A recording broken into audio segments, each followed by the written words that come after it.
1947। एक रात में लाखों लोग बेघर हो गए। एक ट्रेन स्टेशन पर खड़ी है, लेकिन उसमें कोई जिंदा नहीं है, सिर्फ लाशें, खून और खामोशी। एक माँ अपने बच्चे को पकड़कर चिल्लाती है, हमने क्या गलती की थी। ये कहानी सिर्फ एक देश के टुकड़े होने की नहीं, ये कहानी है इंसानियत के टूटने की। लाहौर, एक शहर जो कभी सोने की तरह चमकता था। गालियों में मिठाई की खुशबू, मंदिर की घंटी और अजान की आवाज एक साथ सुनाई देती थी। अर्जुन अपनी साइकिल लेकर गाली से गुजरता है। दूर से आमीना आवाज लगाती है, अर्जुन रुक जा। अर्जुन मुस्कुरा कर कहता है, फिर से रेस लगानी है क्या। दोनों हंसते हैं, जैसे दुनिया में कोई टेंशन ही ना हो। एक दिन बाजार में अजीब सा सन्नाटा था। लोग धीरे धीरे ग्रुप्स में बात कर रहे थे। देश बांटने वाला है, इंडिया और पाकिस्तान अलग हो जाएंगे। अर्जुन घर आता है टेंशन में, दादाजी ये पार्टीशन क्या होता है। दादाजी गहरी सांस लेते हैं, बेटा जब लोग एक दूसरे को अपना नहीं समझते तब जमीन भी उन्हें अलग कर देती है। कुछ दिन बाद सब कुछ बदल गया। एक रात को दूर से चिल्लाने की आवाज आती है, आग लग गई, भागो। गलियों में लोग दौड़ रहे हैं, दुकानों को जलाया जा रहा है। हरबंस सिंह अपनी दुकान बचाने की कोशिश करता है, लेकिन भीड़ उसे धक्का देकर गिरा देती है। अर्जुन शौक में खड़ा है, ये सब कैसे हो गया। अमीना के घर के बाहर लोग जमा हो गए हैं। जैनब डर के मारे दरवाजा बंद कर लेती है। अर्जुन चुपके से पीछे के रास्ते से आता है, अमीना डरो मत, मैं हूँ। अमीना की आंखों में आंसू है। अर्जुन क्या अब हम दुश्मन हो गए। अर्जुन तुरंत कहता है, हम नहीं, ये दुनिया पागल हो गई है। अगली सुबह एक खबर आती है, सब हिंदू और सिख लोगों को लाहौर छोड़कर जाना होगा। अर्जुन के घर में सन्नाटा छा जाता है। दादाजी धीरे से कहते हैं, बेटा हमें जाना होगा। अर्जुन का दिल टूट जाता है, ये हमारा घर है। अर्जुन अमीना से मिलने आता है, लास्ट टाइम। दोनों चुप हैं, कोई शब्द नहीं मिल रहे। अमीना रो कर कहती है, तुम वापस आओगे ना। अर्जुन झूठ बोलता है, हाँ जरूर। दोनों जानते हैं शायद ये उनकी आखिरी मुलाकात है। स्टेशन पर भीड़ है, लोग धक्का मुक्की कर रहे हैं। ट्रेन रेडी है, अर्जुन अपनी फैमिली के साथ चढ़ रहा है। दूर खड़ी अमीना बस देख रही है। ट्रेन चल पड़ती है और उनके बीच एक लकीर हमेशा के लिए खिंच जाती है। एक शहर, दो टुकड़े, एक दोस्ती, दो धर्मों में फंस गई। अर्जुन लाहौर छोड़ चुका है और अमीना वही रह गई। लेकिन असली डर अब शुरू होता है। ट्रेन धीरे धीरे लाहौर स्टेशन से निकलती है। अंदर लोग इतने भरे हुए हैं कि सांस लेना मुश्किल है। बच्चे रो रहे हैं, औरतें प्रार्थना कर रही हैं, आदमी खिड़की से बाहर देख रहे हैं डर के साथ। अर्जुन अपनी माँ का हाथ कस के पकड़ता है, सब ठीक हो जाएगा ना। माँ बस उसकी तरफ देखती है, लेकिन जवाब उनके पास भी नहीं। रात हो चुकी है। ट्रेन जंगल के बीच रुक जाती है। एक आदमी धीरे से बोलता है, मैंने सुना है कुछ ट्रेन्स पूरी की पूरी काट दी गई। एक और आवाज आती है, ये सिर्फ अफवाह है, डरो मत। लेकिन सबके चेहरे पर एक ही सवाल है, क्या हम अगले हैं। अचानक दूर से शोर सुनाई देता है, काट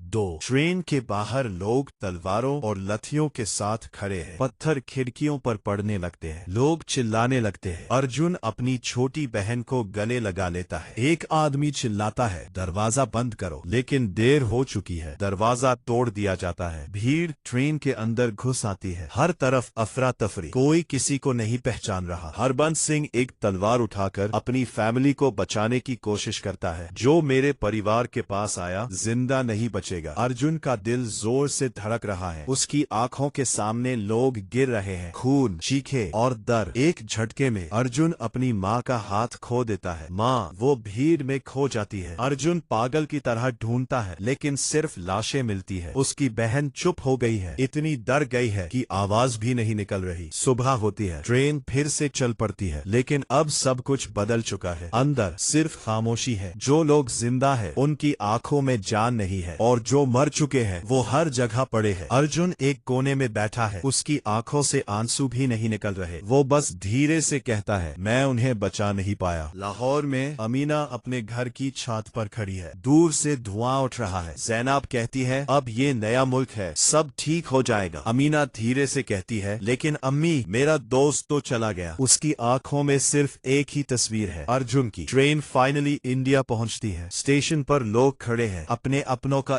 इंतजार करते हुए। जब दरवाजे खुलते हैं तो लोग शौक में जम जाते हैं। ट्रेन लाशों से भरी हुई है। कोई चिल्लाता है, ये जिंदा लोग नहीं, ये तो मौत का पैगाम है। अर्जुन प्लेटफॉर्म पर उतरता है, अकेला, ना माँ, ना घर, ना बचपन, सिर्फ एक चीज बची है, अमीना की याद। अर्जुन भीड़ में खड़ा है, उसकी आंखों में एक नया जज्बा है। अब मैं सिर्फ जीने के लिए नहीं बल्कि सब कुछ वापस पाने के लिए जीऊंगा। लेकिन क्या वो कभी अमीना से मिल पाएगा? एक ट्रेन जो लोगों को जिंदा लेकर निकली थी लेकिन मौत लेकर पहुंची। अर्जुन ने अपनी माँ खो दी, अपना घर खो दिया और शायद अपनी मुस्कान भी। लेकिन कहानी यहीं खत्म नहीं होती। अर्जुन और उसकी छोटी बहन एक रेफ्यूजी कैंप में पहुंचते हैं। चारों तरफ टेंट ही टेंट, भूखे लोग, बीमार बच्चे और आंखों में बस दर्द। एक आदमी राशन बांट रहा है लेकिन सबके लिए काफी नहीं। अर्जुन अपनी बहन को रोटी देता है, तू खा ले, मुझे भूख नहीं है। बहन धीरे से कहती है, भैया आप झूठ बोल रहे हो। कैंप के एक कोने में हरबंस सिंह चुप बैठा है, उसकी आंखों में आंसू नहीं सिर्फ खालीपन है। अर्जुन उसके पास जाता है, चाचा जी आप ठीक हो? हरबंस धीरे से कहते हैं, बेटा सब खो दिया, परिवार, घर, सब। थोड़ी देर चुप रहकर वो कहते हैं, पर एक बात याद रखना, अगर हम टूट गए तो वो जीत जाएंगे। अर्जुन के अंदर कुछ बदल रहा है। कैंप में कुछ लोग गुस्से से भरे हुए हैं। एक आदमी चिल्लाता है, उन्होंने हमारे साथ ये किया है, अब बदला लेना होगा। लोग उसकी बात सुनकर गर्म हो जाते हैं। अर्जुन भी उनकी बात सुन रहा है। उसके दिमाग में उसकी माँ की मौत घूम रही है, उसकी मुट्ठी बंद हो जाती है। रात को अर्जुन अकेला बैठा है, उसके दिमाग में दो आवाजें चल रही है। एक कहती है, बदला लो, उन्होंने सब छीन लिया। दूसरी कहती है, अमीना भी तो वही है, क्या वो भी दुश्मन है? अर्जुन जोर से आंखें बंद करता है, मैं कौन बन रहा हूँ? दूसरी तरफ लाहौर, अमीना का घर अब भी खड़ा है लेकिन उसका दिल टूट चुका है। जैनब कहती है, बेटा अब सब बदल गया है, तुम्हें आगे बढ़ना होगा। अमीना धीरे से कहती है, कैसे अम्मी, जब मेरा आधा दिल चला गया। एक दिन घर में मेहमान आते हैं। जैनब अमीना को बुलाती है, ये राशिद है, अच्छा लड़का है। अमीना शौक में, अम्मी ये क्या है? जैनब आंखों में आंसू लेकर कहती है, ये तुम्हारी हिफाजत के लिए है। अमीना समझ जाती है, उसकी शादी फिक्स हो गई है। अमीना अपने कमरे में अकेले बैठी है, उसके हाथ में एक छोटी सी चीज है, अर्जुन की दी हुई पुरानी ब्रेसलेट। वो धीरे से कहती है, तुमने कहा था वापस आओगे। उसकी आंखों से आंसू गिरते हैं, झूठ बोला था ना तुमने। कैंप में अर्जुन खड़ा है, वो उन लोगों के पास जाता है जो बदला लेने की बात कर रहे हैं। एक आदमी पूछता है, तू भी चलेगा हमारे साथ? अर्जुन कुछ देर चुप रहता है, फिर धीरे से कहता है, मैं लड़ूंगा। उसकी आंखों में अब डर नहीं सिर्फ गुस्सा है। जैसे ही अर्जुन जाने वाला होता है, एक आदमी उससे आवाज देता है, अर्जुन शर्मा। अर्जुन मुड़ कर देखता है, वो आदमी एक पुरानी चिट्ठी देता है, ये लाहौर से आई है। अर्जुन का दिल तेज धड़कने लगता है। वो चिट्ठी खोलता है, अंदर सिर्फ एक लाइन लिखी है, मैं अब भी तुम्हारा इंतजार कर रही हूँ, अमीना। अर्जुन के हाथ कांप रहे हैं, एक तरफ बदला, दूसरी तरफ मोहब्बत। वो धीरे से कहता है, मैं नफरत के लिए नहीं बना, और चिट्ठी को अपने सीने से लगा लेता है। एक तरफ नफरत का बदला, दूसरी तरफ मोहब्बत का इंतजार। अर्जुन ने फैसला कर लिया है, वो वापस जाएगा लाहौर, जहाँ सब कुछ शुरू हुआ था। शायद वही सब कुछ खत्म भी हो। रेफ्यूजी कैंप की रात ठंडी और खामोश। अर्जुन अपनी बहन के पास बैठा है, वो सो रही है या शायद बस आंखें बंद की हुई है। अर्जुन धीरे से उसके सर पर हाथ रखता है, मैं वापस आऊंगा पक्का। हरबंस सिंह पीछे से कहते हैं, तू पागल हो गया है, वहाँ माँ तेरा इंतजार कर रही है। अर्जुन सीधा जवाब देता है, यहाँ भी तो जिंदा रहकर मर रहा हूँ। अर्जुन कुछ लोगों के साथ निकल पड़ता है जो चुपके से बॉर्डर क्रॉस करने वाले हैं। रात का अंधेरा, दूर से फौजी पेट्रोल की आवाज। एक आदमी धीरे से बोलता है, जहाँ रोशनी दिखे वहाँ मत जाना, गोली चल जाती है। सब लोग झुककर चल रहे हैं। अर्जुन के दिल में सिर्फ एक नाम है, अमीना। अचानक, थामो, कौन है वहाँ? फौजी की आवाज गूंजती है, सब लोग भागने लगते हैं। गोलियां चलती है, रात का सन्नाटा टूट जाता है। अर्जुन जमीन पर गिरता है लेकिन फिर खुद को संभालता है। उसके पास वक्त नहीं है, या तो वो आगे बढ़ेगा या यही खत्म हो जाएगा। अर्जुन का हाथ थोड़ा सा जख्मी हो गया है, वो एक झाड़ी के पीछे छुप कर सांस ले रहा है। उसके दिमाग में एक ही चीज चल रही है, अमीना की चिट्ठी। वो धीरे से बोलता है, बस थोड़ा और, मैं आ रहा हूँ। सुबह होती है, अर्जुन फाइनली लाहौर पहुँच जाता है, लेकिन ये वो लाहौर नहीं है जो उसने छोड़ा था। गालियां सुनसान है, दीवारों पर खून के निशान और हर चेहरे पर शक। अर्जुन धीरे से कहता है, ये मेरा घर नहीं रहा। दूसरी तरफ अमीना का घर, आज उसकी शादी है, घर सजाया गया है, लोग खुश दिखने की कोशिश कर रहे हैं, लेकिन अमीना आंखों में आंसू लिए बैठी है। जैनब उसके पास आकर कहती है, बेटा ये तुम्हारी नई जिंदगी है। अमीना धीरे से कहती है, मेरी जिंदगी तो वही खत्म हो गई थी जब वो गया था। शादी का फंक्शन शुरू होता है, तभी दरवाजा जोर से खुलता है। सब लोग शौक में मुड़ते हैं। दरवाजे पर खड़ा है अर्जुन। उसके कपड़े मिट्टी से भरे हैं, हाथ से खून बह रहा है, लेकिन आंखों में सिर्फ एक जज्बा है। अमीना की आंखें फट जाती हैं। अर्जुन, लोग गुस्से में आ जाते हैं। ये कौन है? रशीद। दुल्हा आगे बढ़ता रहे। तुम्हारी हिम्मत कैसे हुई यहाँ आने की? अर्जुन सीधा कहता है, मैं अपनी मोहब्बत लेने आया हूँ। ऑन। सब जगह हंगामा मच जाता है। जैनब डर के मारे कहती है, अर्जुन तुम्हें यहाँ नहीं आना चाहिए था। अर्जुन अमीना के सामने खड़ा है। चलो मेरे साथ अभी। अमीना के हाथ कांप रहे हैं। एक तरफ उसकी फैमिली, दूसरी तरफ उसका प्यार। वो धीरे से कहती है, अर्जुन अगर मैं गई तो मेरी अम्मी अकेली रह जाएंगी। अर्जुन की आंखों में आंसू आ जाते हैं। फिर मैं क्या करूं? अमीना अर्जुन का हाथ पकड़ती है, फिर धीरे से छोड़ देती है। तुम्हें जीना है अर्जुन, मेरे लिए भी। अर्जुन समझ जाता है ये अलविदा है। अर्जुन धीरे धीरे पीछे हटने लगता है। अमीना की आंखों से आंसू रुक नहीं रहे। दूर से फौजी की आवाज आती है, यहाँ कोई घुस आया है। अब अर्जुन के पास सिर्फ कुछ सेकंड्स हैं। सरहद पार करके, मौत को छूकर अर्जुन अमीना के सामने खड़ा था। लेकिन मोहब्बत भी कभी कभी हार जाती है, जब जिम्मेदारी और डर उससे तोड़ देते हैं। और अब कुछ ही पल में सब खत्म हो सकता है। दूर से फौजी की आवाज तेज होती जा रही है, कोई भागने ना पाए। अर्जुन एक पल के लिए अमीना को देखता है, जैसे उसकी तस्वीर अपनी आंखों में हमेशा के लिए बसा लेना चाहता हो। फिर वो मुड़ता है और दौड़ पड़ता है। गालियों में गोलियों की आवाज गूंज रही है। लोग दरवाजे बंद कर रहे हैं, खिड़कियों के पर्दे गिर रहे हैं। अर्जुन भाग रहा है, सिर्फ अपनी जान के लिए नहीं, बल्कि उस याद के लिए जो उसे जिंदा रखेगी। अमीना वही खड़ी रह जाती है। उसके हाथ अभी भी कांप रहे हैं, जैसे अर्जुन का हाथ अभी भी उसमें हो। जैनब उसे पकड़कर कहती है, पागल हो गई हो क्या? वो लड़का तुम्हें बर्बाद कर देता। अमीना धीरे से कहती है, अम्मी वो मुझे जीना सिखा रहा था। उसकी आंखों से आंसू रुकते नहीं। अर्जुन एक पुरानी गाली में छुप जाता है। उसकी सांस तेज है, जख्म से खून बह रहा है। वो दीवार के सहारे बैठता है। उसके दिमाग में अमीना की आवाज गूंज रही है, तुम्हें जीना है। अर्जुन धीरे से मुस्कुराता है। दर्द के बीच एक छोटी सी रोशनी। सुबह होने से पहले अर्जुन फिर से सफर पर निकल पड़ता है। सरहद की तरफ, वही रास्ता, वही खतरा, लेकिन अब उसके कदम धीमे हैं, जैसे हर कदम के साथ कुछ पीछे छूट रहा हो। बॉर्डर के पास फिर से फौजी पेट्रोल। एक सोल्जर चिल्लाता है, रुक जाओ। अर्जुन रुकता नहीं। गोलियां चलती है। एक गोली उसके पास से गुजरती है, दूसरी उसके कंधे को छू जाती है। वो गिरता है, लेकिन फिर उठता है, बस थोड़ा और। वो खुद से कहता है। आखिरकार अर्जुन इंडिया की तरफ गिरता है। फौजी उसे देखते हैं, एक जिंदा लाश जैसा लड़का। एक सोल्जर उसे उठाता है, ये बच गया। अर्जुन आंखें खोलता है, आसमान को देखता है। उसकी आंखों में आंसू है, लेकिन इस बार जिंदा होने